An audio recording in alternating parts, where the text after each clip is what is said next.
Kita sering dengar para masyayikh mengatakan imaniyah ibadah ini nggak nampak, muamalah, muasyarah, akhlak inilah yang nampak, yang dilihat oleh orang luar. Dan dari hadis dikatakan bahwa Allah Subhanahu wa ta'ala menolong kita apabila muamalah kita benar, muasyarah kita benar, akhlak kita benar. Maka masalah yang timbul karena muamalah, muasyarah, akhlak kita yang buruk itu tidak akan bisa diperbaiki dengan ibadah.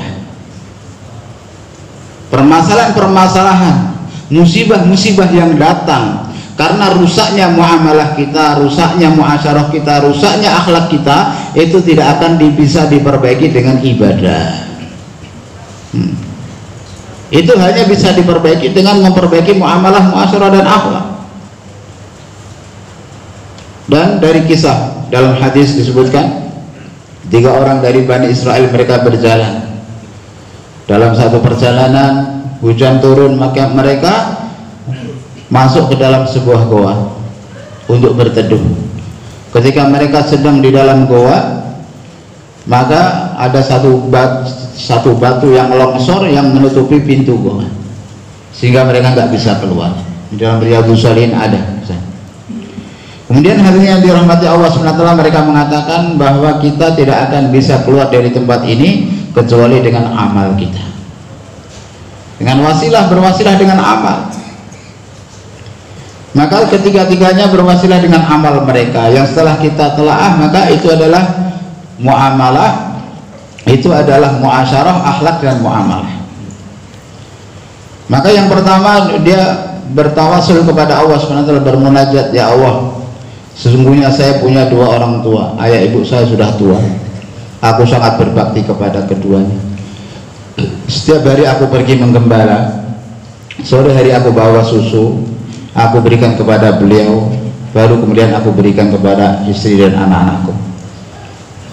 Maka suatu hari aku pergi jauh, sehingga pulang ke rumah kemalaman, dan aku dapati kedua orang tua saya, bapak ibu saya sudah tidur. Maka saya tunggui sambil memegang susu itu sampai beliau berdua bangun, kemudian aku berikan kepada keduanya. Padahal anak saya merengek-rengek minta susu, tapi aku katakan kepada mereka, nanti ya setelah kakek nenek, setelah bapak ibu minum, baru kalian minum.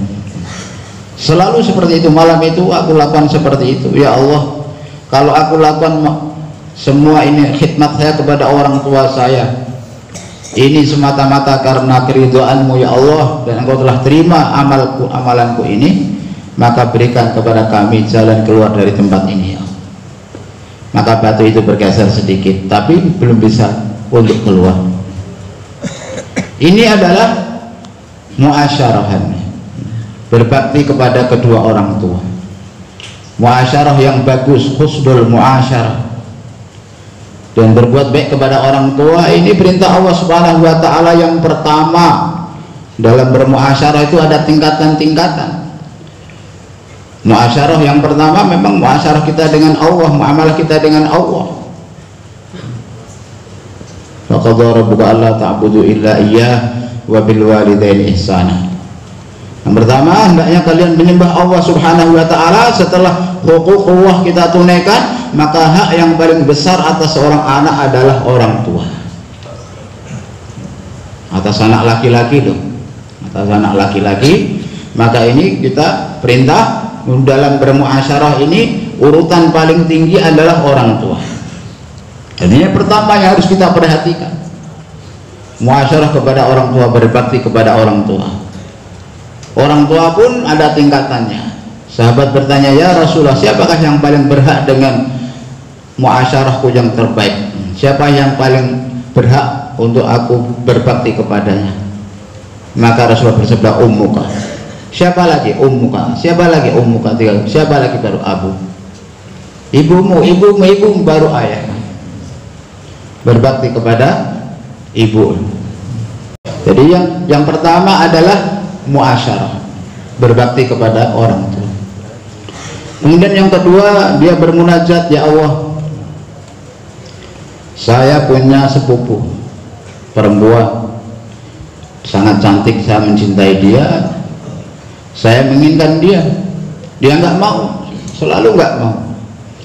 Maka suatu hari dia datang karena dia kepepet perlu uang. Dia datang, wahai saudaraku, saya perlu uang. Saya bilang saya mau kasih, tapi syaratnya kamu mau tidur dengan saya.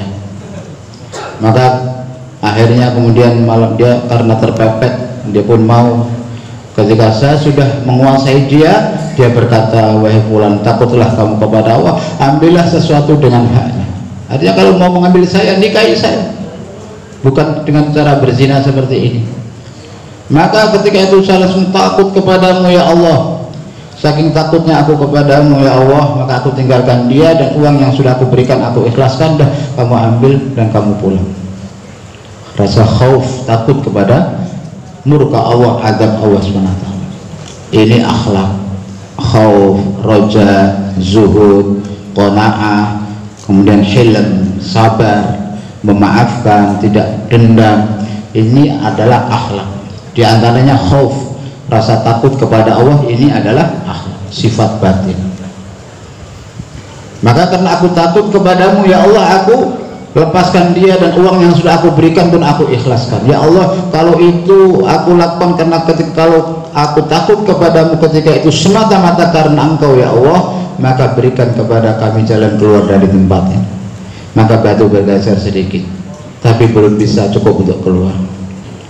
Baru yang ketiga mengatakan, ya Allah, saya dulu punya pekerja, kerja bangunan di tempat saya, belum saya kasih upah, dia sudah pergi, nggak tahu dia kemana. Aku gunakan, aku belikan upah itu kambing, kambing beranak pinak. Kalau saking banyaknya aku nggak bisa ngurus, kemudian aku mempekerjakan orang untuk ngurus kambing-kambingnya. Suatu hari dia datang menagih upahnya, aku katakan itu kambing semua dilap dan para penggembalanya itu milik kamu.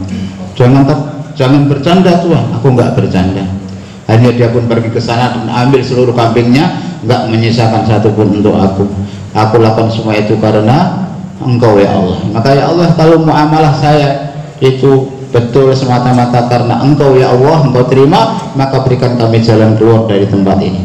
Maka Allah kemudian batu itu bergeser dan ketiganya bisa keluar dari tempat itu.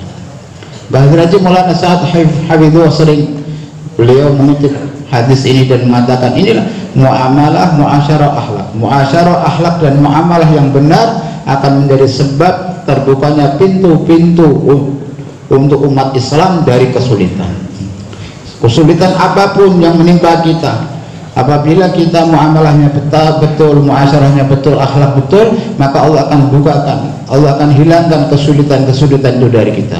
Allah akan ciptakan untuk kita jalan-jalan keluar dari kesempitan-kesempitan, jalan keluar dari kesulitan, jalan keluar dari kesusahan, jalan keluar dari musibah kalau kita perbaiki muamalah, muasyarah dan akhlak.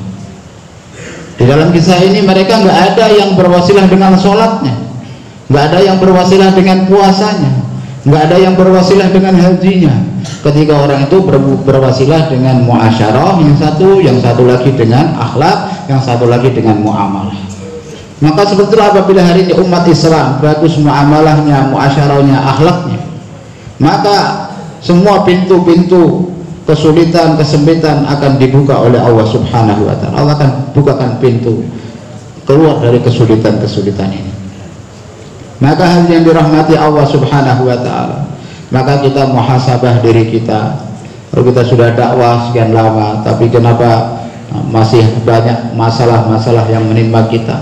Satu, memang kalau kita sudah betul, menurut kita muamalah kita betul, muasyarah betul, akhlak kita sudah bagus, masih ada masalah, maka itu memang Allah datangkan untuk menaikkan derajat kita. Masih ada sakit, kesakitan, masalah-masalah, karena itu untuk meningkatkan derajat kita.